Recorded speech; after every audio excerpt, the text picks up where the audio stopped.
राजनीति में बयानबाजी का खेल अक्सर तीखा और विवादास्पद होता है और जब ये देश की सबसे शक्तिशाली शख्सियत प्रधानमंत्री नरेंद्र मोदी पर केंद्रित हो तो इसका प्रभाव और भी गहरा हो जाता है। आज राज्यसभा में किसी सांसद ने अरविंद केजरीवाल को चोर कह दिया।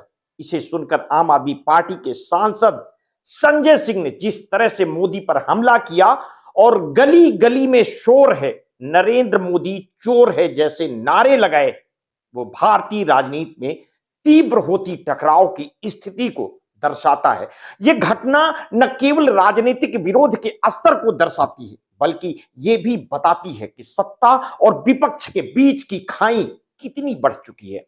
भारतीय राजनीति में तीखे बयान और आरोप प्रत्यारोप हमेशा से चर्चा का विषय रही है, लेकिन जब संसद के भीतर लोकतंत्र की मर्यादाएं टूटने लगी तो ये केवल राजनीतिक दलों तक सीमित नहीं रहता बल्कि पूरे देश के लोकतांत्रिक ढांचे पर सवाल खड़े करता है।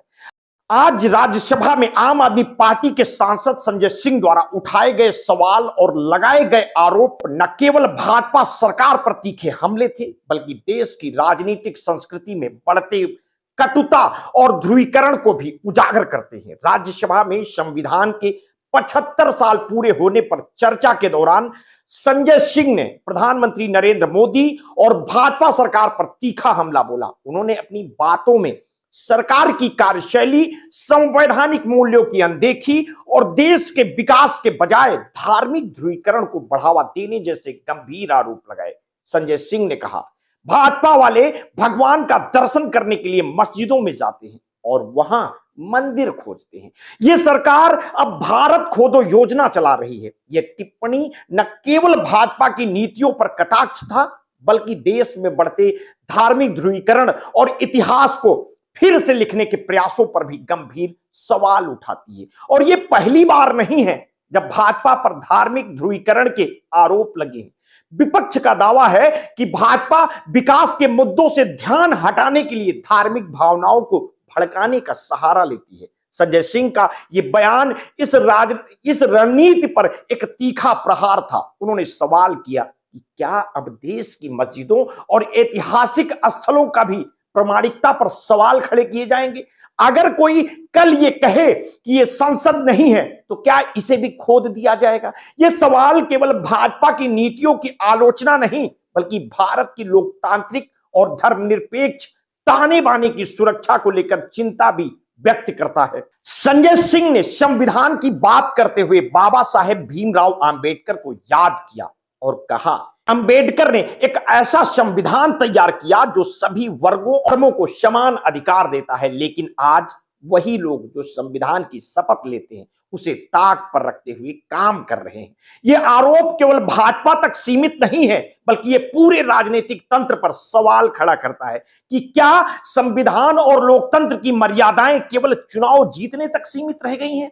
शिक्षा के मुद्दे पर भी संजय सिंह ने सरकार की तीखी आलोचना की। उन्होंने दावा किया कि केंद्र सरकार ने पिछले 3 सालों में शिक्षा पर केवल जीडीपी का 0.4% खर्च किया है, जबकि दिल्ली सरकार ने अपने बजट का 25% शिक्षा पर खर्च किया है। और इसके साथ ही उन्होंने यह भी कहा कि भाजपा की नीतियों के कारण ही देश के 11 लाख बच्चे सरकारी स्कूलों से बाहर हो गए हैं, जिनमें 7 लाख बच्चे केवल उत्तर प्रदेश से हैं। ये आंकड़े न केवल सरकार की प्राथमिकताओं पर सवाल खड़े करते हैं बल्कि देश के भविष्य के प्रति उसकी जिम्मेदारी पर भी गंभीर प्रश्न चिन्ह लगाते हैं। विपक्ष के आरोप केवल नीतिगत विफलताओं तक सीमित नहीं थे। संजय सिंह ने प्रधानमंत्री नरेंद्र मोदी की डिग्री को लेकर भी सवाल उठाए, एक ऐसा मुद्दा जो पिछले कुछ वर्षों से लगातार चर्चाओं में बना है। उन्होंने कहा कि जब देश के प्रधानमंत्री अपनी शैक्षणिक योग्यता का प्रमाण सार्वजनिक करने में असमर्थ हैं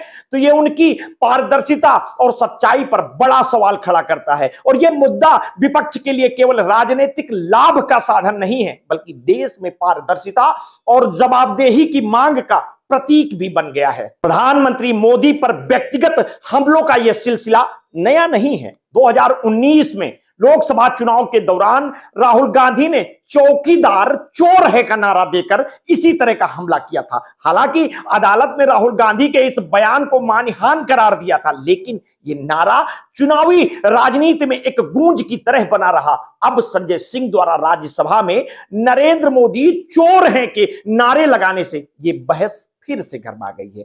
क्या इस तरह के व्यक्तिगत हमले राजनीतिक नैतिकता के दायरे में आते हैं या नहीं? संजय सिंह ने भाजपा पर केंद्रीय एजेंसियों के दुरुपयोग का भी आरोप लगाते हुए कहा कि ईडी और सीबीआई को अगर 3 घंटे के लिए विपक्ष को दे दिया जाए तो भाजपा के सभी नेता जेल में होंगे। ये बयान भाजपा पर सरकारी मशीनरी की राजनीतिक दुरुपयोग के आरोपों को और बल देता है। विपक्ष का यह भी दावा है कि भाजपा लोकतांत्रिक संस्थाओं को कमजोर कर रही है और चुनावी प्रक्रिया को अपने पक्ष में मोड़ने के लिए हर संभव प्रयास कर रही है। भाजपा ने इन आरोपों को खारिज करते हुए विपक्ष पर पलटवार भी किया। भाजपा के नेताओं ने कहा कि विपक्ष के पास कोई ठोस मुद्दे नहीं है और वो केवल व्यक्तिगत हमले के जरिए राजनीति कर रहा है। भाजपा का यह भी दावा है कि प्रधानमंत्री मोदी के नेतृत्व में देश में पिछले 10 वर्षों में अभूतपूर्व विकास देखा गया है और यह विकास ही विपक्ष को खटक रहा है। भाजपा नेताओं का कहना है कि मोदी सरकार की लोकप्रियता को कम करने के लिए विपक्ष झूठे आरोपों और नकारात्मक राजनीति का सहारा ले रहा है, लेकिन इन सब के बीच सबसे बड़ा सवाल यह है कि क्या इस तरह की बयानबाजी से जनता के असली मुद्दों का समाधान होगा? देश आज शिक्षा, बेरोजगारी, स्वास्थ्य और आर्थिक असमानता जैसे गंभीर मुद्दों से जूझ रहा है, लेकिन संसद जो इन मुद्दों पर गंभीर बहस का मंच होनी चाहिए, वो आरोप और प्रत्यारोप और व्यक्तिगत हमलों का अखाड़ा बन गई है। संसद में विपक्ष की भूमिका सरकार की जवाबदेही तय करने के लिए होती है, लेकिन जब यह भूमिका केवल नारेबाजी और व्यक्तिगत हमलों तक सीमित हो जाए तो यह लोकतंत्र की जड़ों को कमजोर करता है। और दूसरी ओर अगर सरकार विपक्ष की आलोचनाओं को केवल साजिश करार देकर खारिज करती है तो यह उसकी जवाबदेही को कम कर देता है।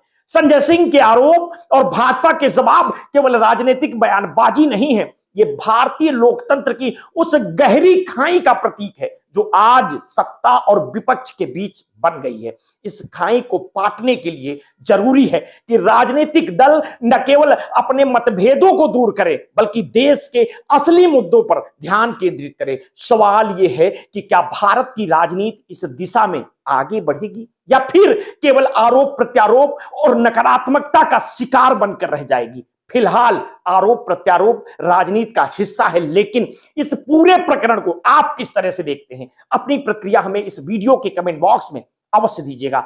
आपने अगर अभी तक हमारे इस चैनल को सब्सक्राइब नहीं किया है तो तत्काल कर लीजिए, बेल आइकन दबाना बिल्कुल ना भूलिए। अपने स्वास्थ्य के प्रति सचेत रहिए, सजग रहिए, अपना ध्यान रखिए। बहुत बहुत धन्यवाद। साधुवाद।